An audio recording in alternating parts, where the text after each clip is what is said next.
morning, everyone.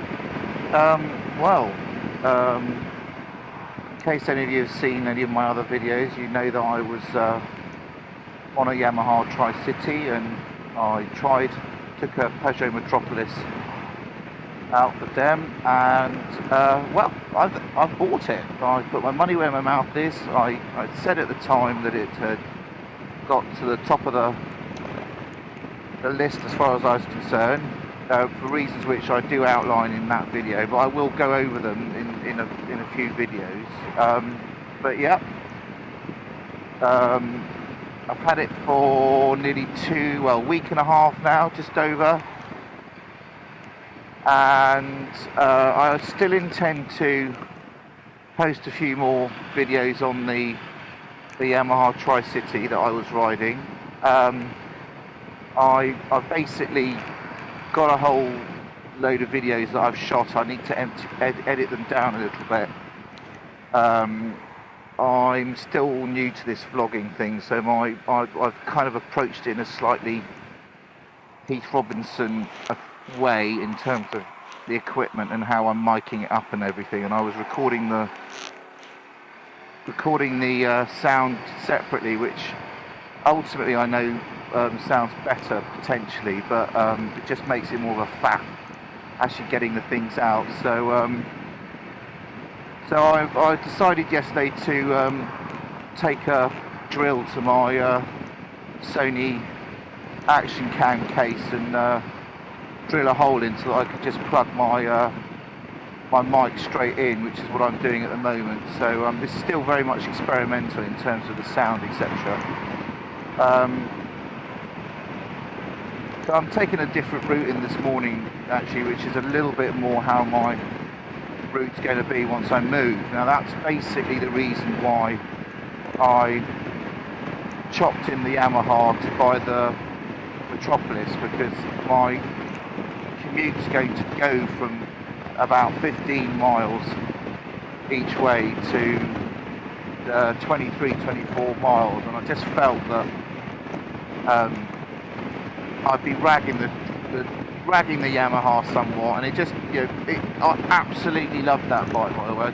There's no reflection on my feeling on that bike, the fact that I've changed to the Peugeot so quickly. It's purely a question of the move that I'm about to make, and just wanting something that's a bit more comfortable at higher speeds, which obviously the Metropolis is, being a 400cc. That's absolutely the only reason I've gone down this route, quite simply.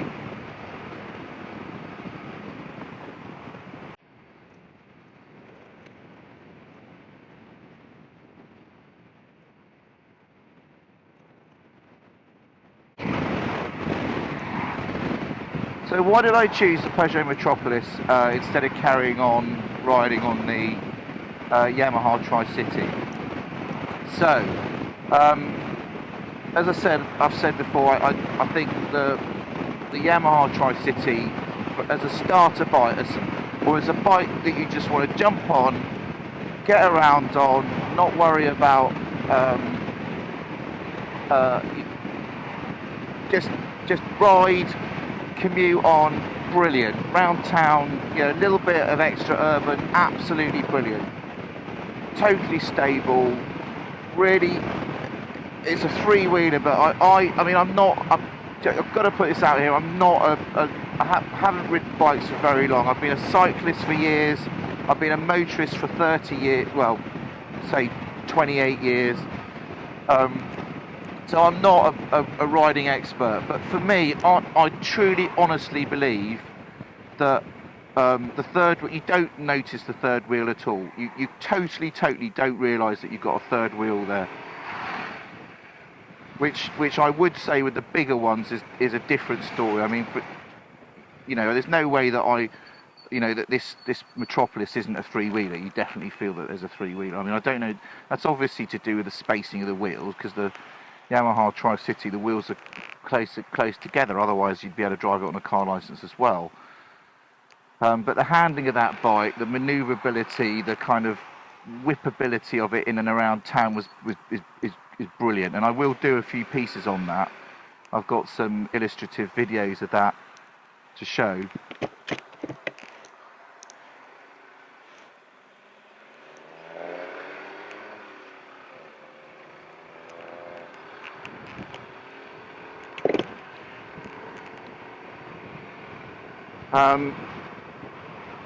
The one thing about the Tricity that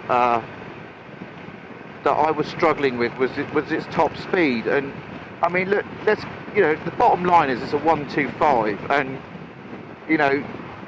of course there are 125s out there that will do 70 miles an hour. The Yamaha MT125, the KTM Duke, the YZ, the Yamaha sports bikes and the Aprilia. There definitely are 125s out there that will do 70 miles an hour, and comfortably do 60, 65, but not the bikes that I wanted to ride. So, and also realistically, they'll do those speeds, but they'll do them kind of under duress, as it were, and I was really, oh, nice one, mate, absolutely brilliant. What a tosser.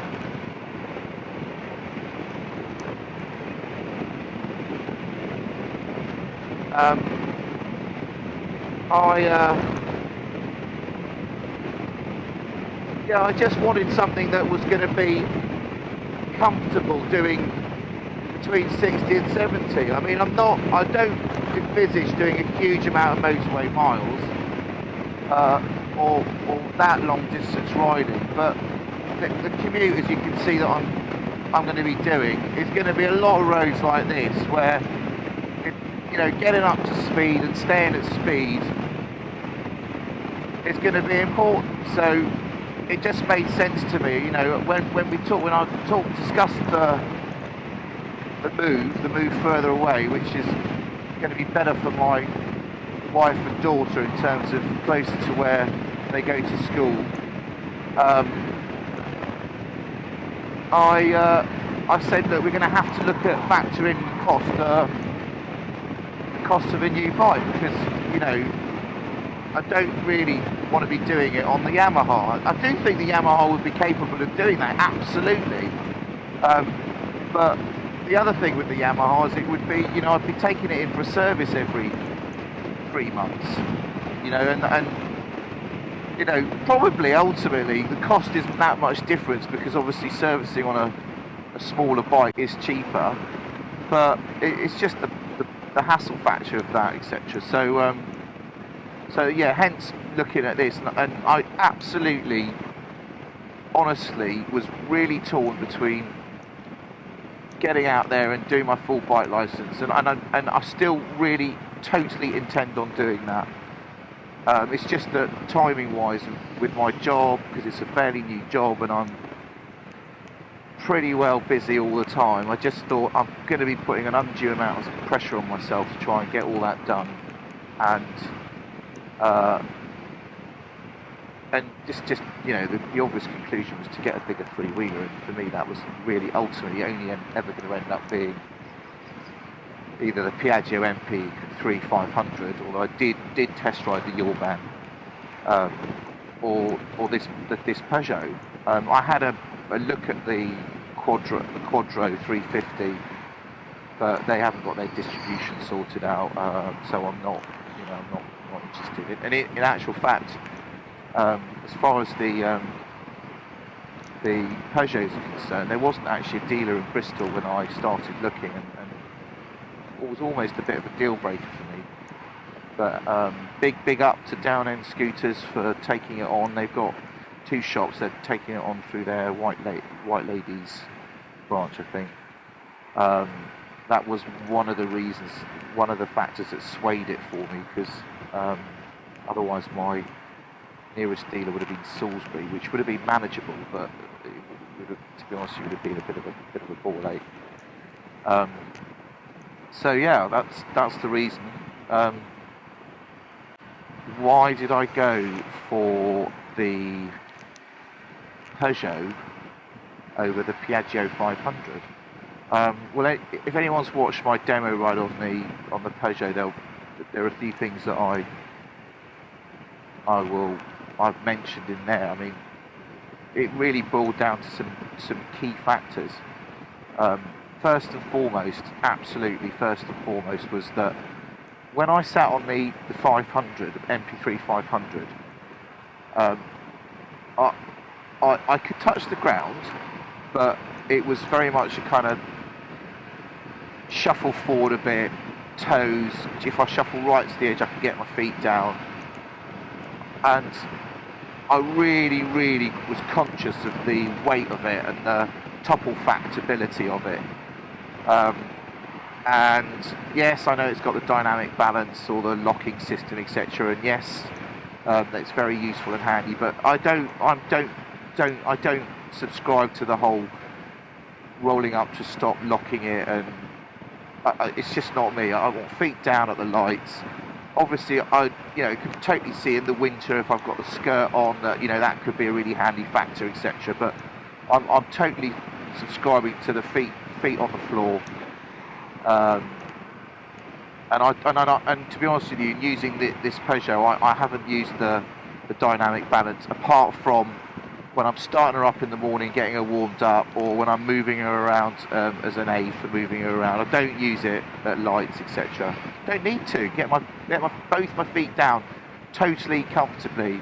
I absolutely do not see the need to use it. So that was first and foremost for me. One of the things is that the ride position, the height, etc. was exactly right for me. And hand in hand with that, and I think there is a video on YouTube that has a still shot. I think it's a French one actually, of a comparison between the MP3 500 and the Peugeot Metropolis, and it clearly shows that the Peugeot is slightly lower. I think it probably has a bit less ground clearance, but to me it definitely feels like the centre of gravity is ever so slightly lower. And it just doesn't feel. It feels a bit less wobbly. Not wobbly is the wrong word. It feels just a little bit more planted in terms of the toppability. I know that's a word I've just made up, but anyway. So that was a big factor for me. The second big factor was it's a proper step through. There's nothing in between the front cockpit and the seating area. There's a clear space, like the Tricity. The foot brake is set further in, and that's massive for me. I mean, absolutely massive, because I really found with the 500 that it was going to bug it was really going to bug the crap out of me that I wouldn't know where to put my foot half the time. I could definitely see that. I know there's guys, and I've said this before, that are making little kind of like outriggers. I mean, if you're a really tall person, I would imagine it'd be a total nightmare, to be honest with you. But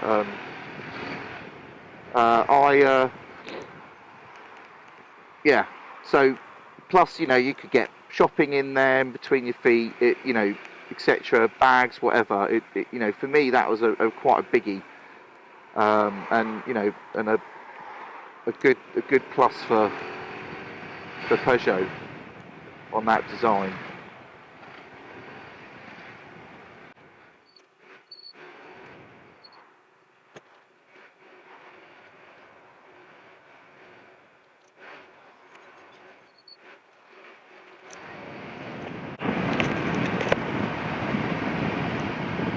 So another thing that was,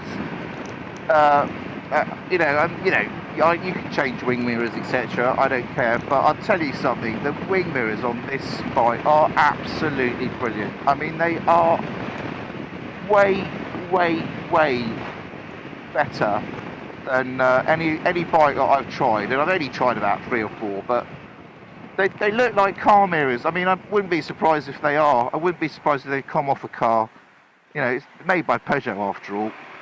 and they've just repurposed them. And you can, most of the time when I'm riding a bike, the other bikes I've ridden, it's been arm.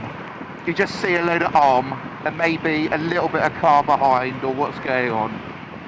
And if I've got my full-on waterproofs on, I see basically arm. With these, I could totally see. I mean, you can see it. You can see everything behind you. It's brilliant. I mean, I can't emphasise that enough. It absolutely great wing mirrors, and hats off to Peugeot for that, definitely.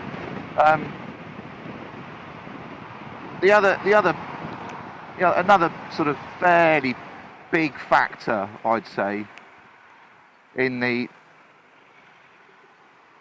choosing between this and the 500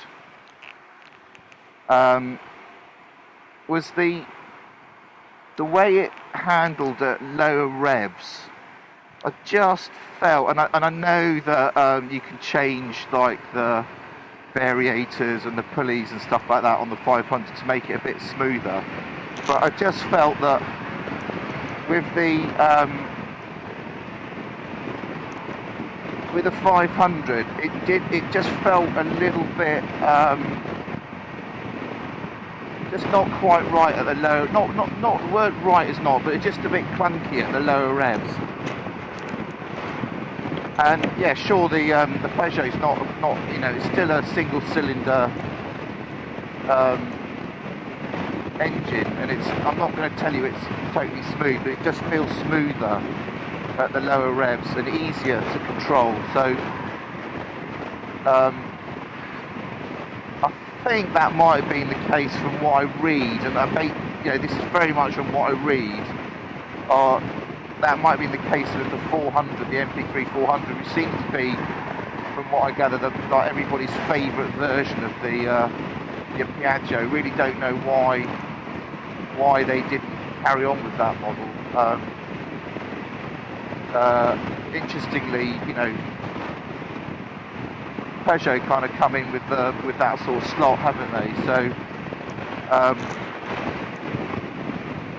I was told by the chap, the dealer who sold this to me, that it's effectively, the 400 engine was developed by Peugeot to go with a supercharger on it, to develop 60 brake horsepower, so working off 37, which is what this one delivers, means it's a totally understressed or so I mean, I don't know, that could all be marketing bullshit. I've no idea. But certainly the way I'm going to ride it, I don't think I'll be stressing the engine very much at all.